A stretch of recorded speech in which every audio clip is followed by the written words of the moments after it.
নিঃস্ব অবস্থায় কি দোয়া করতে পারেন একজন মানুষ, এই দোয়াটা শিখে নেন, ইনশাআল্লাহ আপনার জীবনের সমস্ত সংকট কেটে যাবে ইনশাআল্লাহ। আমি নিজেও এই দোয়াটা বেশি বেশি করার চেষ্টা করি। দোয়াটা হচ্ছে, মুসা আলাইহিস সালাম একটা গাছের নিচে হেলান দিয়ে বসলেন, বসে দেখলেন দুইজন মেয়ে দাঁড়িয়ে আছে দূরে, পানি নিতে পারছে না, লোকজন পানি নিয়ে যাচ্ছে, ওরা দাঁড়িয়ে আছে বেচারি। মুসা আলাইহিস সালাম গিয়ে বললেন, কি সমস্যা আপনাদের? এটা নিয়ে আপনারা আবার মেয়েদের সাথে কথা বলার চেষ্টা করেন না, ঠিক আছে? তো মাহারাম গায়রা মাহারাম মেনে চলে। তারা বললেন যে আমাদের বাবা অনেক বৃদ্ধ মানুষ, আমরা পানি নিতে পারি না যতক্ষণ না আমাদের কম পানি নিয়ে চলে যায়। মুসা আলাইহিস সালাম তো একটু বললাম না, ফিজিক্যালি খুব স্ট্রং ছিলেন, থাকে না বডি বিল্ডার, সামনে গিয়ে কথা বলে সরব পানি নিতে দাও, তখন মানুষ একটু মূল্যায়ন করে না। তো মুসা আলাইহিস সালাম এভাবে পানি নিয়ে দিলেন এবং বাছুরদেরকে পানি পান করালেন, করিয়ে গাছের নিচে এসে বসে আছেন।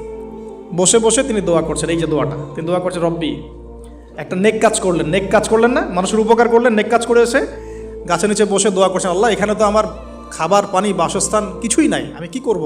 রব্বি ইন্নি লিমা আনজালতা ইলাইয়া মিন খায়রিন ফাকির, রব্বি ইন্নি লিমা আনজালতা ইলাইয়া মিন খায়রিন ফাকির। আবার বলেন, রব্বি ইন্নি লিমা আনজালতা ইলাইয়া মিন খায়রিন ফাকির। অর্থ হচ্ছে, হে আল্লাহ, তুমি তোমার পক্ষ থেকে আমার উপরে যে নেয়ামতগুলো দিবে, আমি এর জন্য ফকির হয়ে বসে আছি।